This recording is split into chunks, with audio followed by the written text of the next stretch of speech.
litanya ng pasasalamat matapos ang pandemya ng COVID.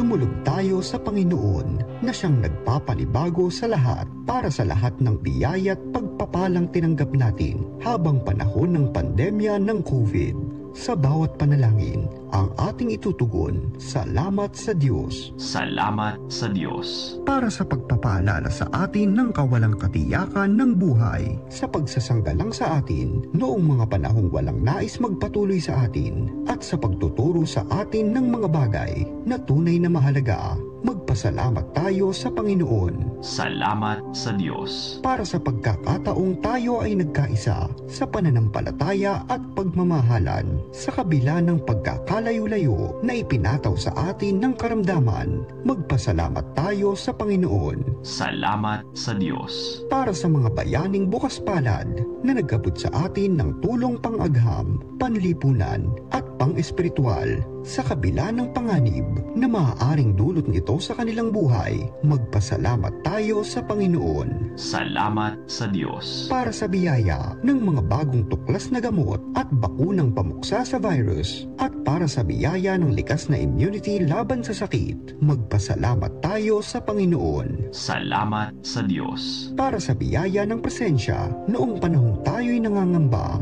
nababalisa, nalulumbay at naiinip sa gitna ng pandemya, magpasalamat tayo sa Panginoon. Salamat sa Diyos. Manalangin tayo. Ama naming mapagmahal, hindi lingid sa iyong kaalaman ang laman ng aming isipan.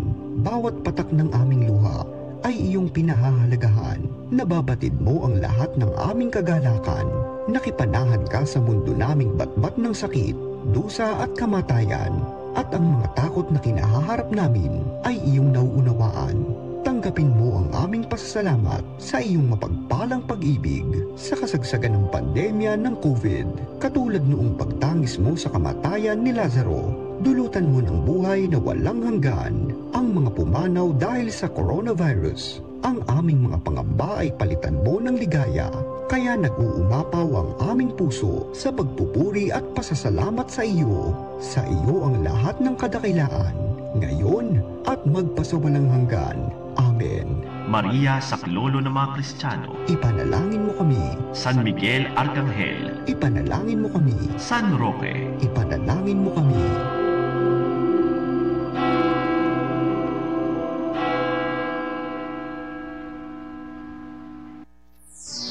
From Mega Manila, Philippines, and the World Wide Web through broadcast and social media. Veritas 846 Kapanani in observance of Lenten season. Veritas 846, ang radyo ng simbahan.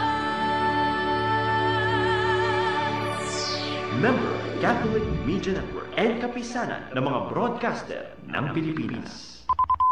Ang Philippine Standard Time, 4 na minuto makalipas ang alas 8 ng gabi. Ngayon po ay Linggo, 2 araw ng Marso, taong 2024. Narito ang Veritas News Alert Nationwide.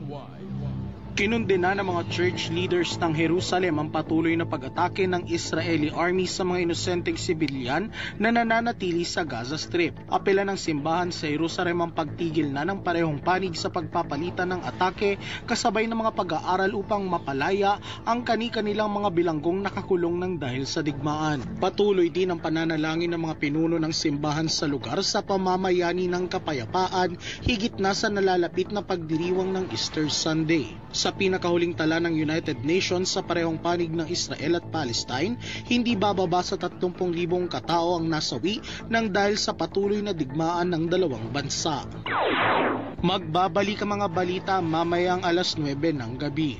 Ako ang inyong kapanalig Jeremiah Figueroa, sumainyo ang katotohanan.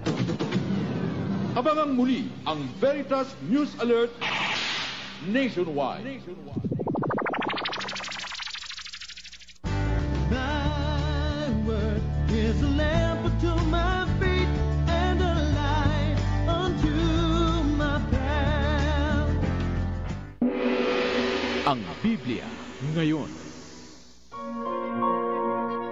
Isang pastoral pastoral na pag-aaral tungkol sa nilalaman ng banal na kasulatan. Tutugon sa mga usaping kinakaharap natin ngayon. Batay sa katotohanan, lapat sa karanasan. Tuwing linggo, alas 8 hanggang alas 9 ng gabi. Dito lamang sa Veritas 846, ang radyo totoo. Hatid sa inyo ng Paulines ng Biblical Apostolate ng Archdiocese of Manila at ng Veritas 846.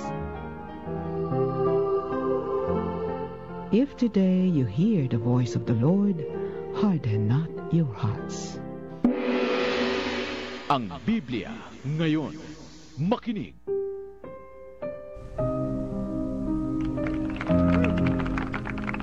Pagpalang gabi, kapanalig, happy month of March and a blessed third Sunday of Lent sa ating lahat.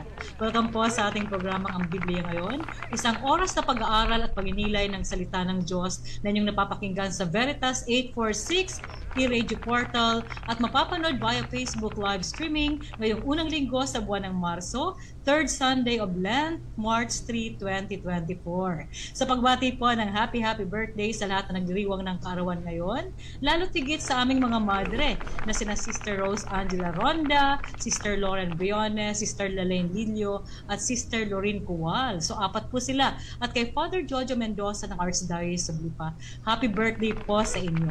Sa pagpalain nawa kayo lagi ng ating Panginoon.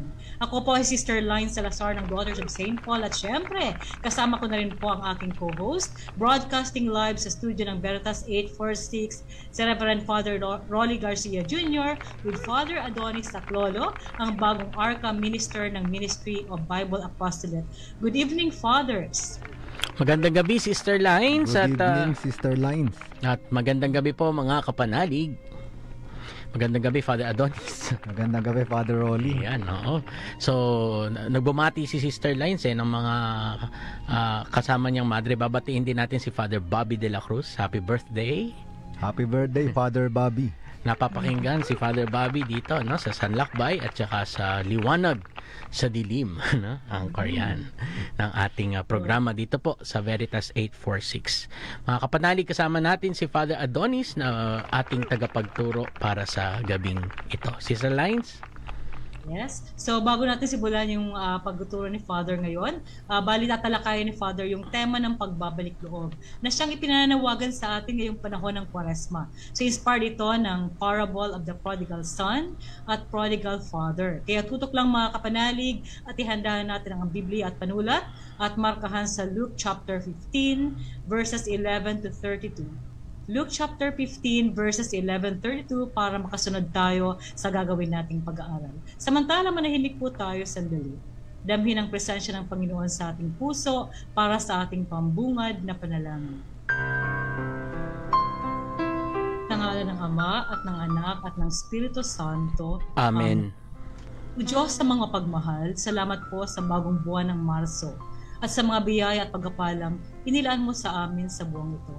Salamat sa buong maghapong iningatan mo kami at ginabayan. Pinagkaluban ang aming pang-araw-araw na pangangailangan at minarapat mong mamuhay ayon sa iyong mahal na kalooban. Salamat din po sa panibagong pagkakataong nagkasama-sama muli kami sa gabing ito upang pag-aralan at pagnilayan ang iyong banal na salita.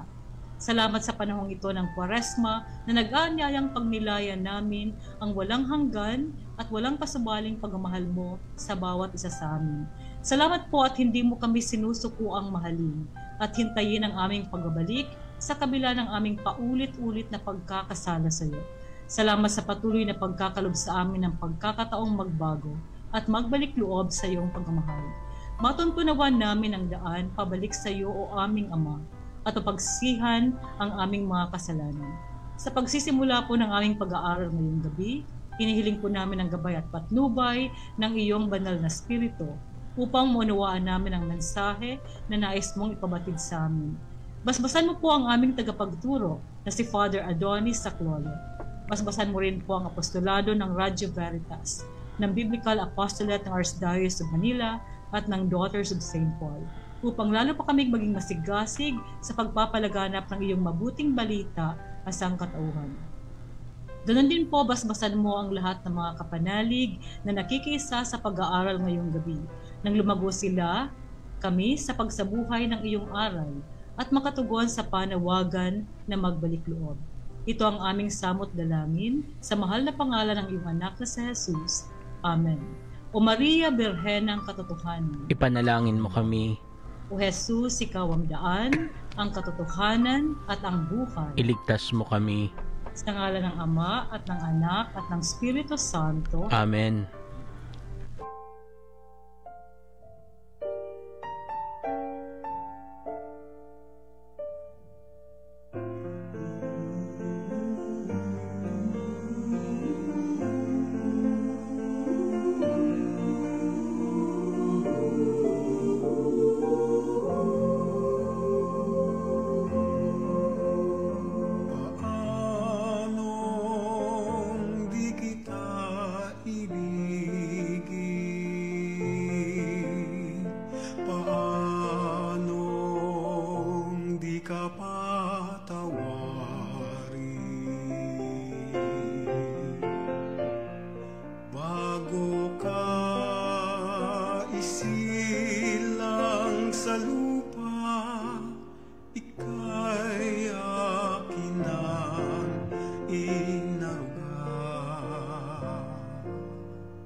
Kumain ng tama, mag-exercise at mag-Ampalaya Plus. Clinically tested, ang Ampalaya Plus ay tumutulong sa pag-control ng blood sugar. Ang Ampalaya Plus ay may inam sa mga diabetiko at pre-diabetics. Kaya mag-Ampalaya Plus araw-araw. Mahalagang paalala, ang Ampalaya Plus ay hindi gamot at di maaaring gamitin paggamot sa anumang uri ng sakit. Alagaan ng kidneys, uminom ng 8 basong tubig. Renalin, Renalin, Renalin, araw-araw. Mahalagang paalala, ang Renalin ay hindi gamot at hindi dapat gamiting panggamot sa anumang uri ng sakit. Pangalagaan ang kalikasan, pangangatawan at espiritual na pamumuhay. No Meat Friday. Ang red meat ay may mga negatibong epekto sa ating kalusugan tulad ng pagkakaroon ng colon cancer, breast cancer sa mga kababaihan, heart disease at iba pa. Ang panganib ng red meat ay ating iwasan upang ang kalusugan ay mapangalagaan para sa malusog na pangangatawan. No Meat Friday. Isang paalala ng inyong kapanalig na himpilan, Veritas 846, ang radyo ng simbahan. Is a lamp unto my feet and a light unto my path. Ang Biblia ngayon. Makinig. If today you hear the voice of the Lord, harden not your hearts. Nakikinig kayo sa Ang Biblia Ngayon, isang oras ng pag-aaral, pagninilay at pagdarasal sa salita ng Diyos. Kasama po natin mga kapanalig sa gabing ito bilang ating tagapagturo, ang bagong minister of the Biblical Apostolate po ng Archdiocese of Manila, si Father Adonis Saclolo. At ang topic po natin sa gabing ito ay pagbabalik loob. Hango po yan sa Luke chapter 15 verses 11 to 32. Tamang-tama po sa patuloy nating paglalakbay sa panahon ng Kwaresma. Nasa 3 linggo na tayo ng Kwaresma. At mga kapanalig, ang atin pong tanong para po sa gabing ito, para po sa ating sharing. Ano po yung mga karanasan ninyo ng pagbabalik loob? Ayan, ano? At bakit mahalaga yan sa inyo? No? So, magbahagi nga po kayo. Ano yung mga karanasan ninyo ng pagbabalik loob? Magandang ibahagi at mapakinggan yan ng iba pa nating mga kapanalig. Maaari po kayong mag-share sa pamamagitan po ng text message sa 0918-837-4827 o kaya naman po maaari kayong mag-iwan ng inyong sharing sa comment section po ng ating Facebook live feed. Bago po tayo tumungo kay Father Adonis para sa kanyang lesson sa gabing ito, tayo muna po ay magbabalik dinig. Hatid po yan sa atin ni Sister Lines. Balik dinig sa nakaraang katotohanan. Okay, para po sa mga hindi nakapakinig ng ating programa last Sunday, February 25, si Father Rolly Garcia Jr. ang ating naging tagapagturo. Tinalakay niya ang tema ng 25th National Bible Workshop na ginanap sa Davao. YBA, kami para sa tanan, o Youth Bible Apostles kami para sa lahat. Tinalakay sa nasabing workshop ang role ng mga kabataan sa Biblical Apostolate. Nakasama ni Father Rolly sa program si Father Adonis Saclolo na inintroduce niya bilang new minister ng Biblical Apostolate ng Archdiocese of Manila na hahalili sa kanya. Nakasama rin nila sa program sina Sister Laces Navarro at Ryan Villarmino na nag-share ng kanilang experiences at learnings sa kanilang dinaluhan na 25th National Bible Workshop na ginanap sa Davao. Sa pinalabas na final statement sa pagtatapos ng National Bible Workshop, ang tekstong ginamit ay halaw sa 2 Chronicles chapter 34. The young King Josiah made a covenant with the Lord to follow the Lord and observe His commandments, His statutes, with his whole heart and soul. 3 punto ang binigyang pansin ni Father Rolly na maaaring maging inspirasyon para sa mga kabataan batay sa buhay at paghahari ni Haring Josias.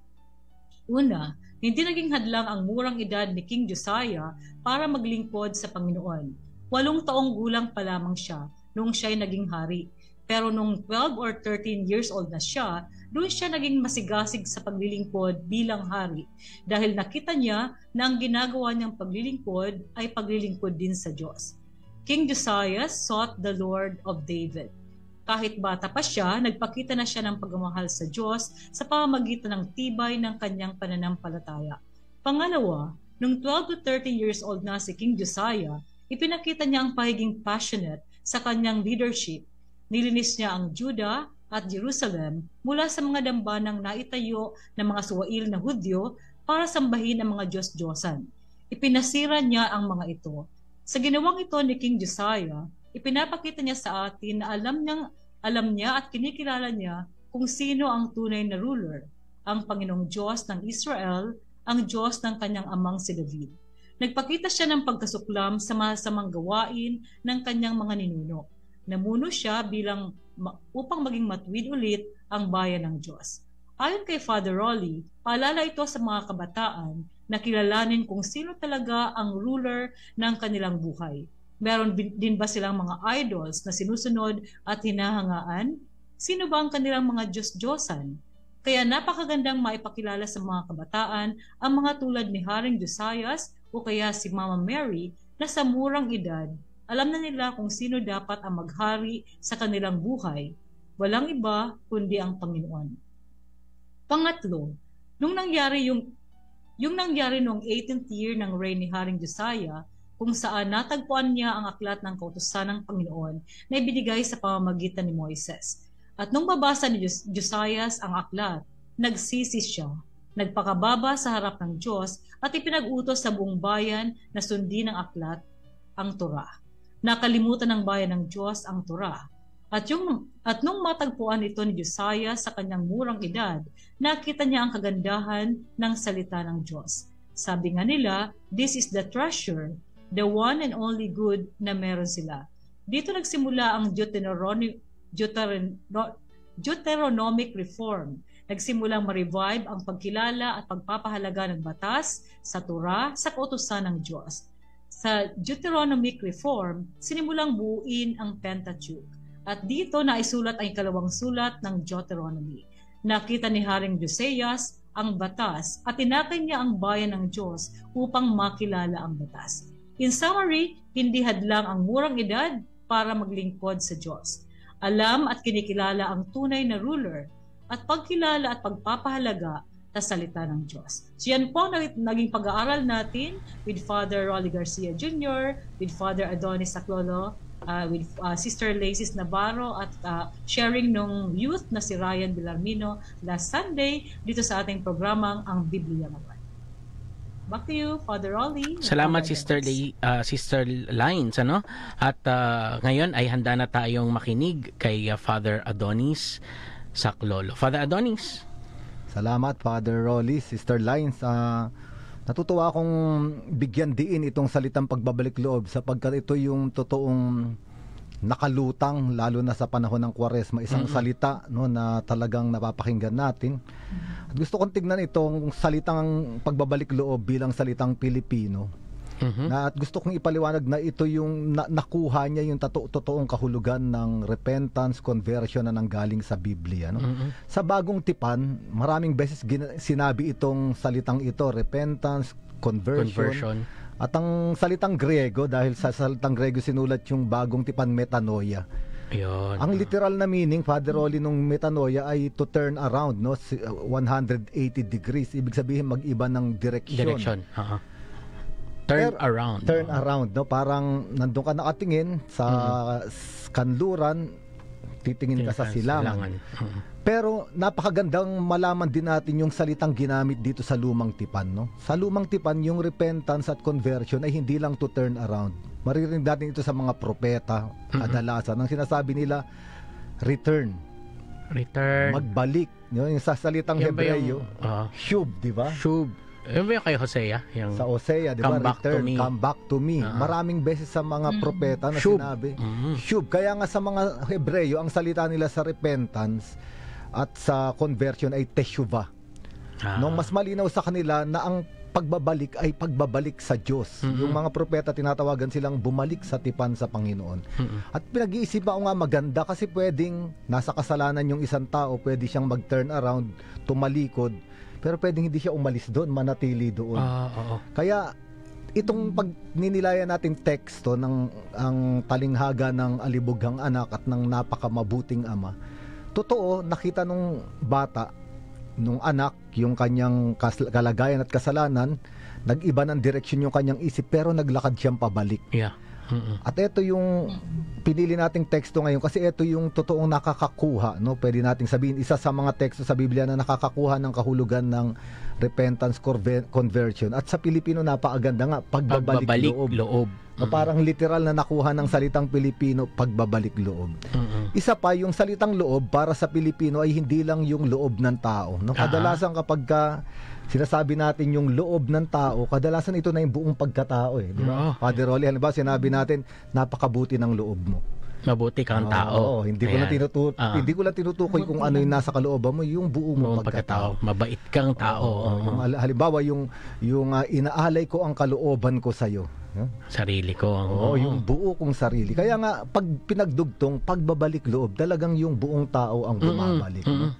Kasi pwede talagang makita natin yung ating kasalanan, tumalikod tayo, mag-iba yung kaisipan, pero kung hindi tayo maglalakad at aalis dun sa kalagayan na yun, pwede kang umikot pabalik, pero nasa isang lugar ka. Dapat umalis ka rin dun. Kaya nga, natutuwa ko rito sa salitang, sino kaya nakalikha nito, salitang Pilipinong ginagamit natin, pagbabalik loob. Maganda talaga. Natutuwa talaga na ang conversion, ang repentance ay paglalakbay pabalik sa Diyos. No? At ngayon nga, tatalakayin natin ang bahagya itong teksto na ito. Marami na pong interpretasyon ang naibigay dito na napakagaganda, no? Ang bibigyan lang natin ng kontribusyon ay para bigyan diin din itong pagbabalik loob nung batang nawala o yung anak na nawala pabalik sa ama, no? Alam natin na ang teksto ng Luke chapter 15 ay nagsimula sa isang pangyayari, episode, no? Yung mga iskriba at mga Pariseo hindi nila magustuhan na yung mga maniningil ng buwis at yung mga makasalanan ay lumalapit kay Jesus. Parang ayaw nila. Ayaw nila. Bakit kayo lumalapit kay Jesus? At ang tugon ni Jesus sa kanila ay 3 talinghaga. No? Alam natin yung unang talinghaga, yung nawawalang tupa. Pangalawang talinghaga, yung nawawalang coin. Kusing. At itong ang pangatlong talinghaga, yung alibughang anak. No? At doon sa unang 2 talinghaga, nagwakasyon na sinasabi ni Jesucristo, mas maligaya ang mga anghel ng Diyos sa kalangitan sa pagbabalik ng isang makasalanan sa Panginoon. So ang ibig sabihin, yung pagbabalik loob ay hindi lang pagbabalik loob para maglakbay pabalik sa Diyos, no? Kundi para sa Diyos ito ay isang pagdiriwang. At ito nga yung tatalakayin natin ngayon, Sister Lines, Father Rolly, no? So ang unang-una, alam naman natin yung konteksto, may isang ama na maraming lupain, ari-arian, pwede nating sabihin na may 2 anak. At yung pinakabatang anak, sabi niya, Ama, kukunin ko na yung mana ko. Mana. Buhay pa tatay eh. Oo. Ayun, yung sinasabi ni Father Rolly. Sa panahon ni Jesus, kapag kinuha mo yung mana mo at buhay pa yung tatay mo, parang sinasabi mo, gusto ko patay ka na. Ayaw nakita sa buhay ko. Ang mahalaga sa akin yung makukuha ko sa iyo. No? Parang masakit yun kahit naman ngayon sa panahon natin sa mga Pilipino, di ba, Father Rolly? Hindi pinag-uusapan ng mana kung buhay pa eh. Habang buhay ang magulang, no? Pero hindi lang yun kasi pinaghati-hatian. Oo, kasi Sister Line, sa bayang Israel, alam natin yung mga lupain, halimbawa, hindi lang yan basta lupain eh. Lupaing ibinigay ng Diyos sa bawat tribo ng Israel, di ba? Sa aklat ni Joshua, hinati-hati yan sa 12 tribo. Ngayon, sa isang tribo, yung mga angkan doon, hati-hati rin. No, kaya nga yung lupa ng ama ay lupa ng anak ay kabilang sa tribo. No, pero para ipagbili mo yung parang sinasabi mo ayoko nang magkaroon ng kaugnayan sa tribo. Hindi lang sa pamilya, pero sa angkan mismo. Ayoko na rin magkaroon ng kaugnayan dun sa ibinigay sa akin ng Diyos. Kaya nga, ang kagulat-gulat dito, ilang araw pa lang pinagbili niya na lahat. Ginawa niyang salapi, no? At umalis siya, no? Ganon kabigat yung kasalanan nitong batang to, no? Kaya nga, dito pinapakita ni Jesucristo yung taong pumapasok sa kasalanan, no? Kasi kasaysayan ito ng taong pumasok sa kasalanan at yung taong nagbalik, no? At sinasabi rin dito na kung titignan natin yung ating buhay, parang tayo ito, minsan, no? Yung tao, no? Na kapag sinabi natin, ayoko ng Diyos sa buhay ko, gusto ko yung sarili kong buhay, ayoko ng simbahan dahil parang hindi ko maligaya rito. Gusto ko ng ibang lupain. Gusto kong umalis, no? Bilang personal na karanasan, naranasan ko to nung bata ko, Father Rolly, kasi hindi naman ako pinanganak na pari na, no? Nung bata ko talagang ang iniisip ko parang gusto ko laging lumabas ng bahay.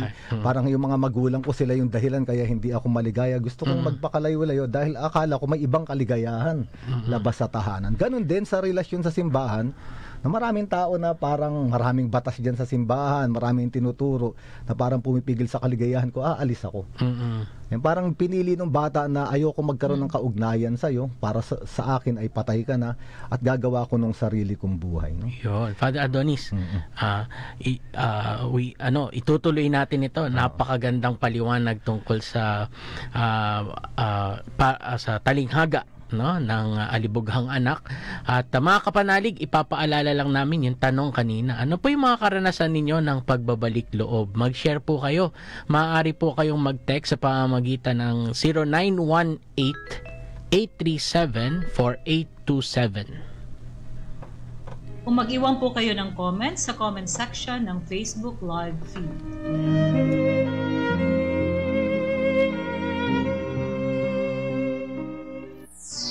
From Mega Manila, Philippines, and the World Wide Web through broadcast and social media.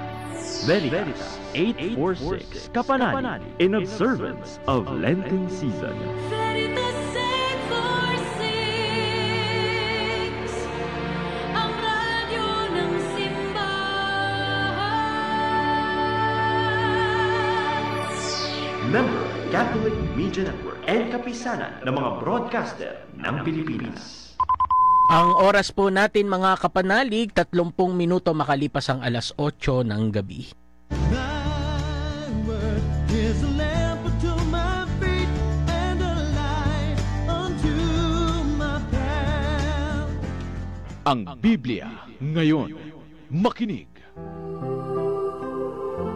If today you hear the voice of the Lord, harden not your hearts. Tuloy-tuloy po tayo sa ating programang Ang Biblia Ngayon. At kami pa rin po ang kasama nyo dito. Ako po si Sister Line Salazar ng Daughters of St. Paul. Ako po naman si Father Rolly Garcia, Archdiocese of Manila.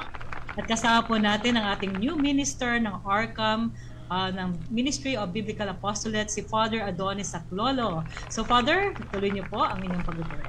Sige po, Sister Lines, Father Rolly. Kanina nagbabasa ako nung mga ama ng simbahan, Fathers of the Church. Ano ba yung sinasabi nila rito? Isang magandang komentaryo kay San Ambrosio, kay Saint Ambrose. No, sabi niya, the time you separate from God is the time you depart from yourself. No? Parang sinasabi niya na kapag humiwalay ka sa Diyos, parang mawawala ka rin sa sarili mo. Parang iniwan mo rin yung pagkatao mo. Dahil totoo naman, no, Father Rolly, kasi nilikha tayo sa wangis at larawan ng Diyos, at kapag humiwalay tayo sa Kanya, nawawala yung katauhan na yun.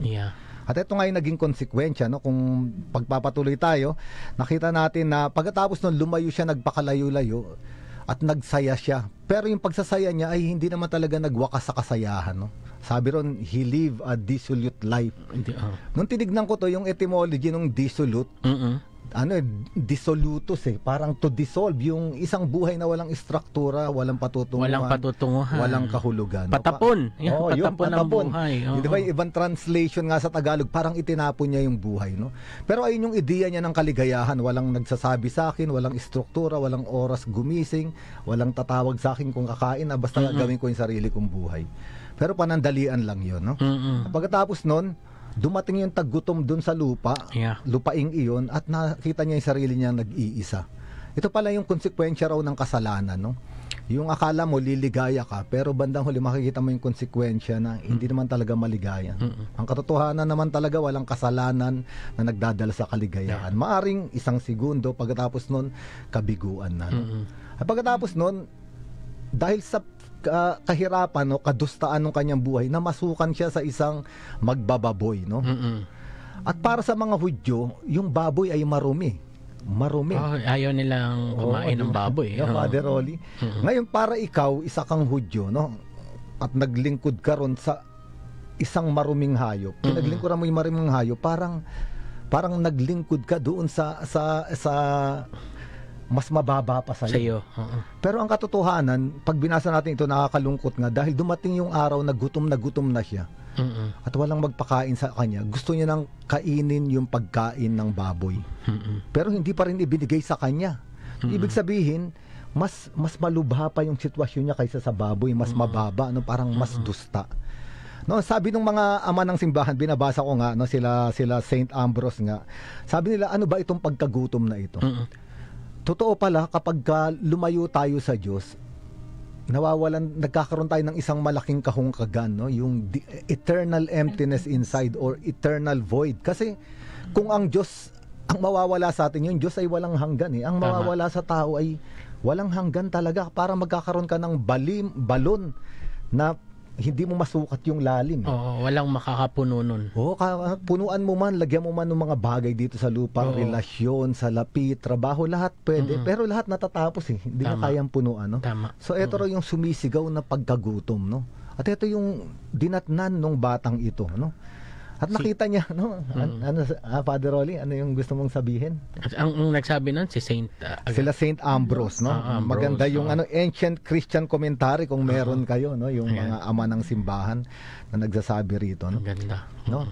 At totoo nga, nung nakita niya na yun, nakita niya yung kanyang sarili. At ang sinabi rito sa Biblia, no, dito sa teksto ng Luke chapter 15, and he came back to himself, no? Yun. Sa Grego, literal na sinabi, bumalik siya sa kanyang sarili. So ito napakaganda sapagkat, 'di ba, sabi ni San Ambrose, kapag humiwalay ka sa Diyos, mawawala ang iyong sarili. Hindi mo makikilala ang iyong sarili. No, kaya nga hindi niya nakilala yung kanyang sarili, hindi niya alam kung Hudyo ba siya, tao pa siya, o katulad na siya ng hayop. Pero dahil nga ron sa pagkagutom na yun, sabi, bumalik siya sa kanyang sarili. So pwede nating makita sa teksto na ito, Father Rolly, Sister Lines, na ang unang hakbang para magbalik loob sa Ama ay bumalik muna sa sarili. Sa ibang text, sa Tagalog, natauhan, no? Natauhan. Kasi sa Grego, di ba, eis avton de elton, di ba? Parang bumalik siya sa kanyang sarili. Sarili. Naalala niya yung tahanan ng kanyang ama, sabi niya sa tahanan ng aking ama, yung mga alipin kumakain ng maayos. Sabi niya, naalala niya yung kanyang pagkakakilanlan, yung kanyang identity na meron akong ama, meron siyang tahanan, at ako ay anak. Na pero ngayon sa ginawa ko, ang sabi niya, babalik ako sa aking ama. Pero sasabihin ko sa kanya sa lahat ng ginawa ko sa iyo, no? Parang sinasabi, nagkasala ako sa iyo ama at sa langit. Hindi mo na ako kailangan tawaging anak, no? Kahit alipin na lang. Ituring niyo akong isa sa mga ituring niyo akong isa sa mga alipin, no? At ay yung salita na yun, ayun yung pinag-isipan niya, no?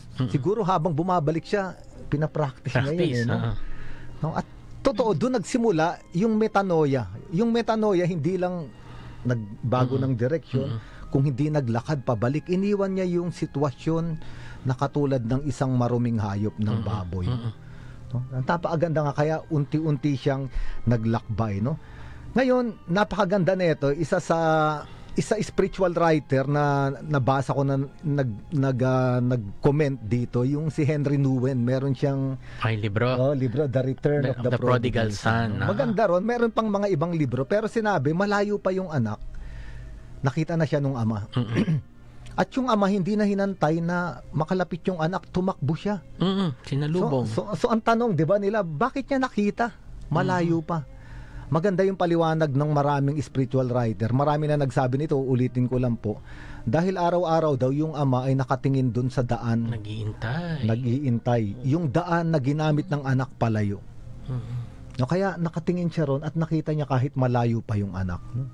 At napakaganda nito, Father Rolly. No? So, sa tuwing gusto pala nating magbalik loob sa Diyos, nakatingin na siya. No? Malayo pa lang nakikita niya yung tayo. Anak niya gustong bumalik at iniintay niya. Pero hindi niya na pinaabot sa pinto yung alibugang anak, tumakbo siya papunta sa anak.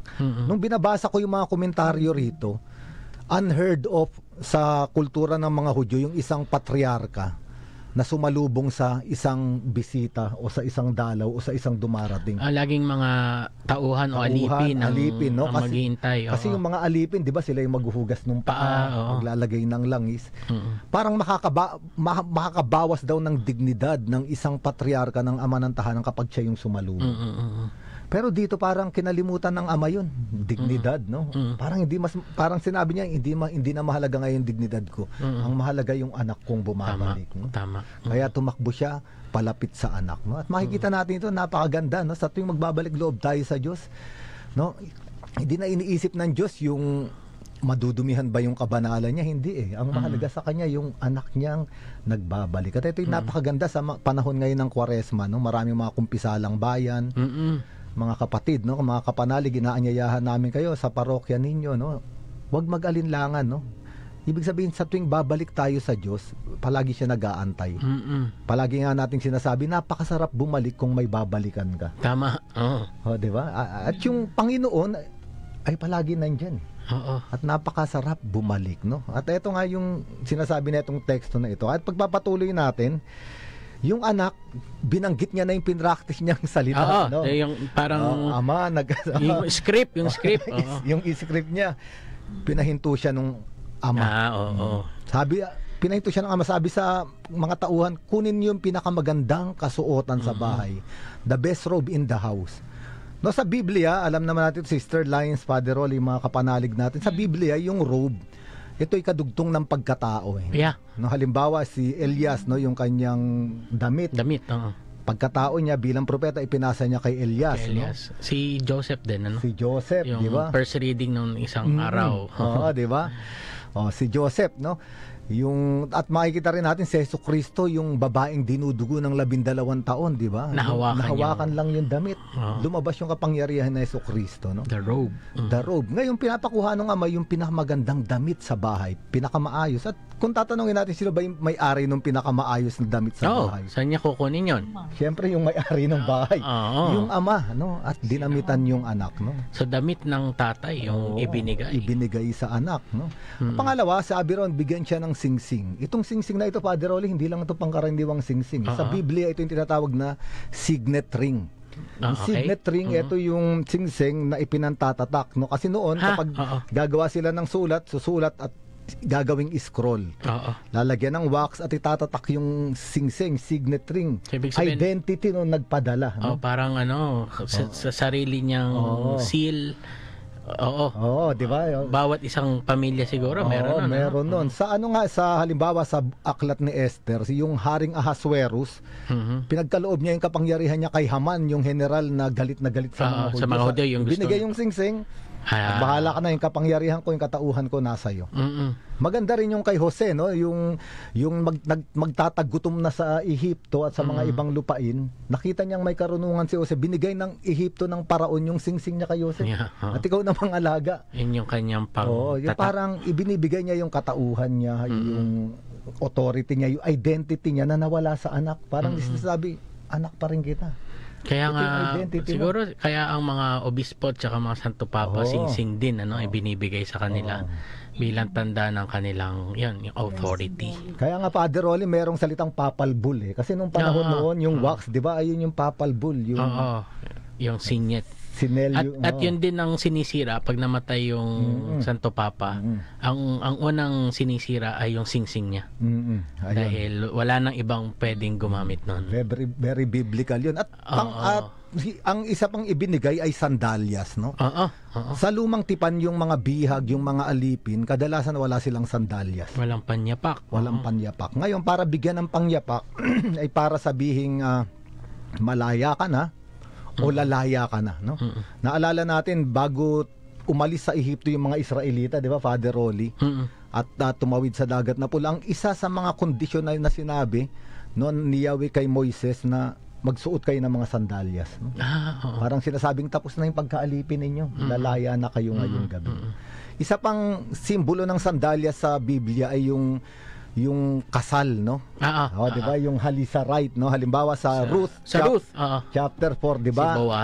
Si Boaz. Si Boaz gusto niyang pakasalan si Ruth. Pero merong, dahil sa levirate law, yung pinakamalapit dapat na kamag-anak ang magpapakasal kay Ruth. Ayaw nung malapit na kamag-anak. Kailangan niya gawin itong rito na ito, hubarin yung kamag-anak na yung sandalyas niya at ibibigay kay Boaz. No, kaya nga, nung sinuot ni Boaz, pag-aari niya na si Ruth, no? Ibig sabihin, ng sandalyas ay magiging bahagi ka ng isang tao, kabahagi kita. Kaya nga sa Ebanghelyo, sabi ni San Juan Bautista, halimbawa sa John chapter 3, sabi niya, hindi ko dapat mag-alis ng sandalyas ng Mesiyas sabi niya. Hindi ako bridegroom. Hindi ako yung lalaking ikakasal. Iba ang nagmamay-ari sa kanila. Tama. No, kaya nga itong sandalyas na ito nung ibinigay, parang sinasabi ng Ama, kabahagi pa rin kita. At bahagi mo pa rin ako. No? At pagkatapos nun, nakalimutan na yung nung bata yung script niyang pinractice, di ba, Father Rolly? So tatlong bagay, yung una ay ang balabal, ang singsing, tapos ang sandalyas. Tutuloy natin, Father Adonis. Samantala mga kapanalig, maaari pa po kayong mag-share. Ang atin pong tanong, ano yung mga karanasan po ninyo ng pagbabalik loob? Maaari po kayong mag-text sa 0918-837-4827. At mag-iwan po kayo ng comments sa comment section ng Facebook Live feed.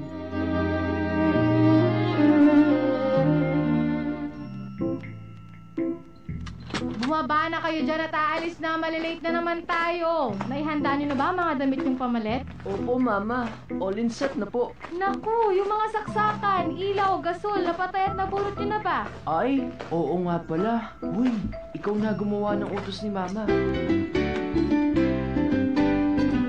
Ang init, basang-basa na ako ng pawis. Wala na bang ilalakas ng electric fan? Uy ate, kagabi pa nga ito walang patayan. Tapos saka number 3 pa. Baka naman mag-overheat na ang electric fan.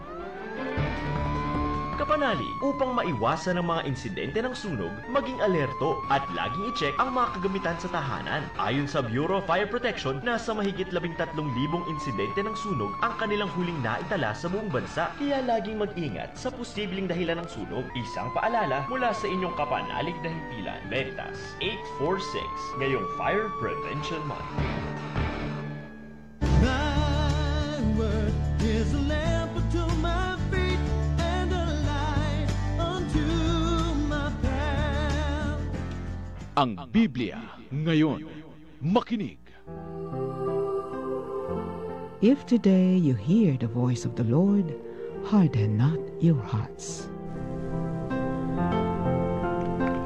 Tuloy-tuloy tayo sa ating programang Ang Biblia Ngayon. Kasama natin ngayong gabi bilang ating tagapagturo ang Minister of Biblical Apostolate ng Archdiocese of Manila, si Father Adonis Saclolo. Ang text po natin mga kapanalig, Luke chapter 15 verses 11 to 32. Nice ipaliwanag sa atin at ipinapaliwanag sa atin ni Father Adonis ano nga ba ang kahulugan ng pagbabalik loob. Father Adonis, tuloy natin ang napakaganda mong pagtalakay dito sa napakagandang teksto mula sa Ebanghelyo ni San Lucas. Salamat Father Rolly. Huling-huling pinagawa ng Ama ay kailangan patayin at ihain yung pinatabang guya. Yeah.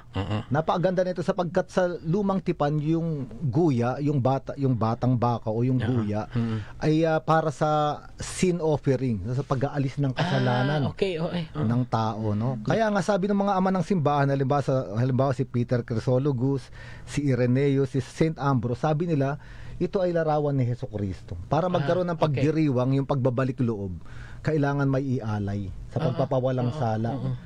Sabi nga nila, ito si Hesukristo iniaalay para mapawalang sala, yung nagbabalik loob. Parang ang pinatabang guya ay simbolo ni Jesus. Yan, the lamb, siyempre. The lamb, kordero rin siya. Ang guya ay kambing yata yan, o cow, no? Kaya nga Padre Rolly, para lang sa pagbubuod nitong pinag-uusapan natin, no? Unang-una, ang kasalanan ay dinadala sa kahihiyan yung tao. Sa Genesis chapter 3, nung nagkasala yung tao, nahubaran siya at nahiya siya. At ito yung anak na bumabalik sa ama, ang unang ginawa sa kanya ay dinamitan siya. Pangalawa, nawalan ng pagkakakilanlan yung tao. No? Hindi na malaman ng tao kung sino siya, no? Nung nagkasala yung tao, hindi niya na alam kung ano yung kahulugan ng buhay, bakit siya nandito. Kaya yung mga ibinigay na bagay, lalo na yung singsing at yung sandalyas, ay para sabihin, anak kita. Yung identity ko bilang ama, yung pagkakakilanlan ko bilang ama, ay pagkakakilanlan mo pa rin, no? At yung isang taong naliligaw na parang wala nang nagmamahal sa kanya, binigyan siya ng sandalyas. Sinasabi, inaari pa rin kita. At ito mga kapatid, yung napakalaking biyaya ng pagbabalik loob, no? Sa tuwing magbabalik loob tayo sa Diyos, totoo, naranasan natin kasi yung sakit at yung pait na dala ng kasalanan. Ito yung naranasan ng bata. No, kaya nga yung pagbabalik loob sa Diyos, no, pagbabalik loob sa Ama ay isang pagdiriwang. Sabi nga inulit dito ni Jesus, sa tuwing may nagbabalik loob na isang makasalanan, nagdiriwang ang kalangitan. Kung meron palang party sa langit, makalalaman natin kapag may nagkumpisal, no? Kaya nga napakaganda, kung hindi ko alam mga kapanalig kung naranasan ninyo na nung nagkumpisal kayo, sinabi nung pare, welcome back, no? Welcome back, no? At napakagandang marinig nyo. At nakita ko yung mga tao maraming umiiyak kapag narinig nila yun, no? Parang nararamdaman nila na tanggap pa pala ako. Kahit malayo na yung pinuntahan ko, matagal na akong nawala, tanggap pa pala ako. Ito nga ang talinghagang ito mga kapatid, mga kapanalig ng Alibugang Anak, ay isa lang sa mga teksto ng kasulatan na nagsasabi na pwedeng magbalik loob, no? Palaging naghihintay yung ating babalikan, no? At inaanyayahan tayo lahat, kung meron kayong mga kumpisalang bayan sa inyong mga parokya, penitential celebration sa mga komunidad, no? Kunin itong pagkakataon na ito. So, sikapin natin na mag non-stop ang party no, sa langit. Kaya po, ayan, punta po tayo sa sakramento ng kumpisal. Father Adonis, maraming salamat. Talagang very encouraging, very inspiring yung paalala mo sa amin na napakagandang karanasan ang pagbabalik loob, sapagkat yun nga po ang nag-iintay sa atin ay isang amang handang ibalik lahat anumang nawala sa atin dahil sa ating pagiging salawahan o sa katigasan ng ating ulo. Ang kinakailangan lang ay magbalik loob. Diba, Sister Lines? Father, thank you very much sa iyong sharing. Marami po kami natutunan, Father Adonis, sa iyong pong paliwanag. Maraming nag-message sa atin, Father Rolly. Meron ka ba dyan sa text? Meron sa dito. Po ay maraming nag-message. Unang-una si Esther Salandana ng Caloocan City. Ang sabi ni Kapanalig Esther, good evening, ang Biblia ngayon, Father and Sister. Ang tugon niya, no, sa tungkol sa pagbabalik loob. Sa akin, palagi akong nakikinig sa inyo, nagdadasal ng rosary araw-araw gabi at salita ng Diyos. Pakumbaba ako dahil sa utos ng Diyos at siya yung aking susundin. Mabubuting gawa no, hinaharap ang pagsubok na nararanasan ko, ang sakit na noong pang 2016. So yun po, no, at yun ang sharing ni Kapanalig Esther sa Landanan. Yeah. Ito naman, Father, sa FB, mula kay Jefferson Esguerra, sabi niya, naranasan ko ang pagbabalik loob sa Diyos, lalo na nitong Kwaresma.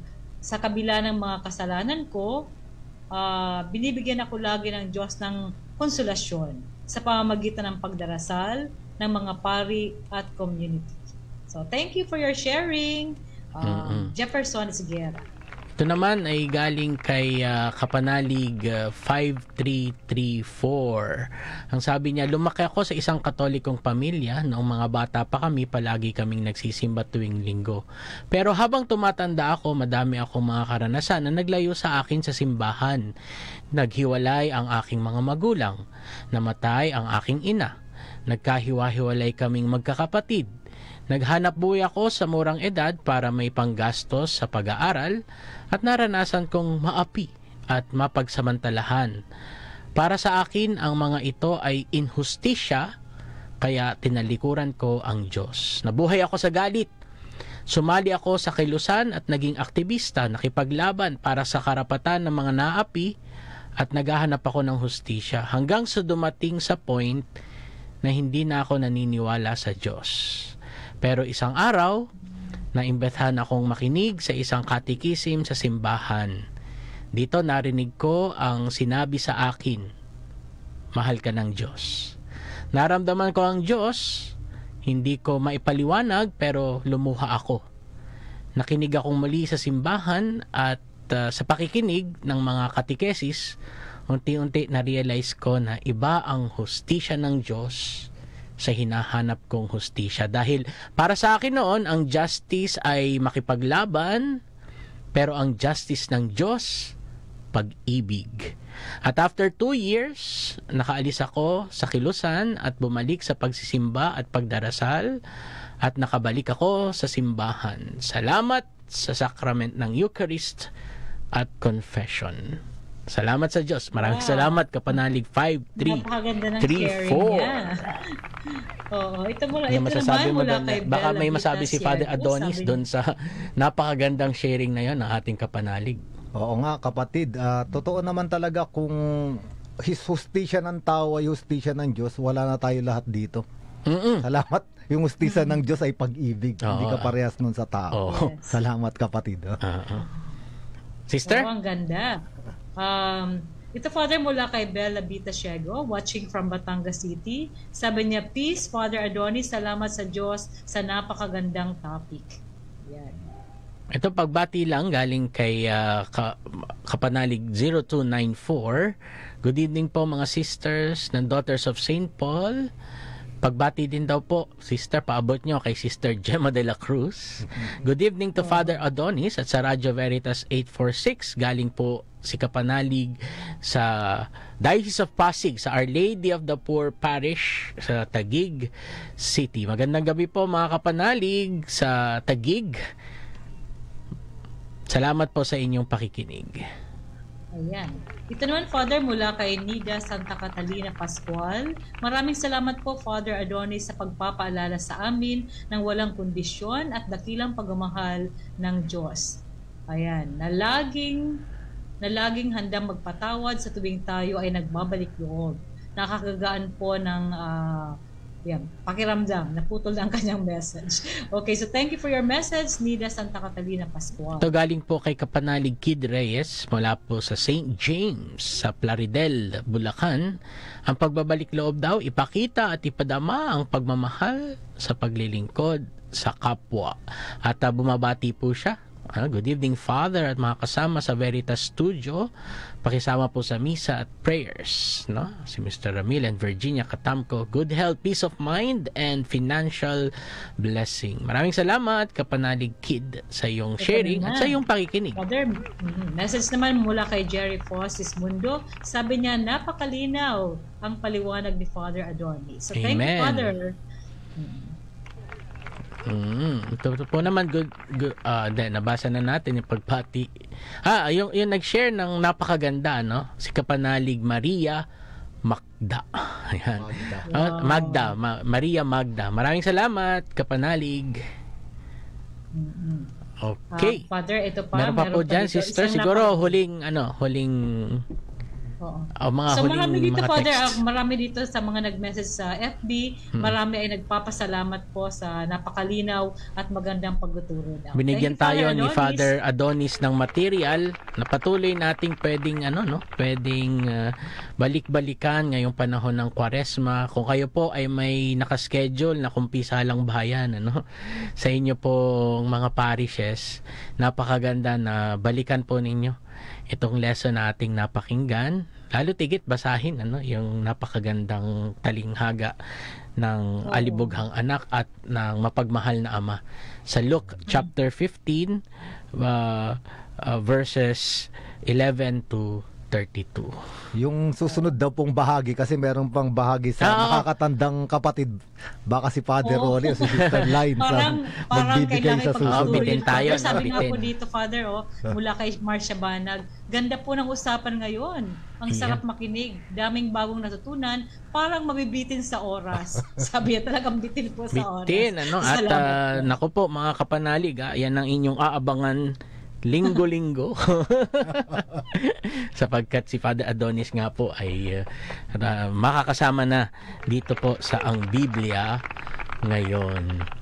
So mga kapanalig, Father Adonis, siguro mga huling paglalago bago natin tanggapin ang pagbabasbas. Sa mga kapatid, kung titignan natin si Jesucristo sa krus, siya ay nakahubad. Dahil sinabi ron sa Philippians chapter 2, yung hymn to the kenosis, sinubad niya yung kanyang pagka-Diyos.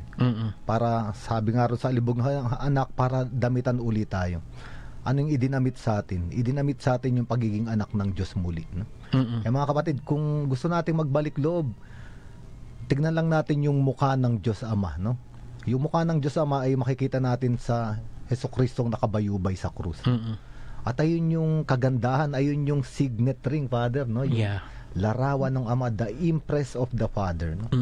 At ayun din yung sinasabi ni Jesucristo, kabahagi ko kayo. Makikita natin siya yung bagong Adan, kaya nga nung tinusok ng sundalo yung tagiliran ng kanyang puso niya, umagos yung dugo at tubig. Ito yung simbolismo ng bagong Adan. Si Adan, nung inilabas si Eva sa kanyang tagiliran, ay naging asawa niya. Sabi ng mga ama ng simbahan, naalala ko si St. John Chrysostom, itong bukas na tagiliran ni Jesus, yung lumabas dito ay dugo at tubig, simbolo ng simbahan. Pinapakasalan niya tayo. Pinapakasalan niya tayo. Tayong mga tao sa loob ng simbahan. Amen. Maraming salamat, Father Adonis, at mga kapanalig, tanggapin po natin ang pagbabasbas ng ating Panginoon. Sumainyo ang Panginoon. At sumainyo. Pagpalain kayo ng Panginoong ating Diyos, Ama, Anak, at Espiritu Santo. Amen. Amen. So maraming salamat po, Father Rolly, Father Adonis, thank you very much po sa inyong pagtuturo ngayong gabi. So mga kapanalig, salamat po sa inyong pagsama sa amin, sa mga nag-message. Thank you very much po. So susunod na po ang Cenacle sa Veritas. Sa ngalan po ng ating mga co-pilot sa studio, kay Kenneth Corbilla na ating PA, at kay Edgar sa technical side. Ako po Sister Line Salazar ng Daughters of St. Paul. Ako po naman si Father Rolly Garcia ng Archdiocese of Manila. Father Adonis Saclolo ng Archdiocese of Manila. Sumainyo ang katotohanan.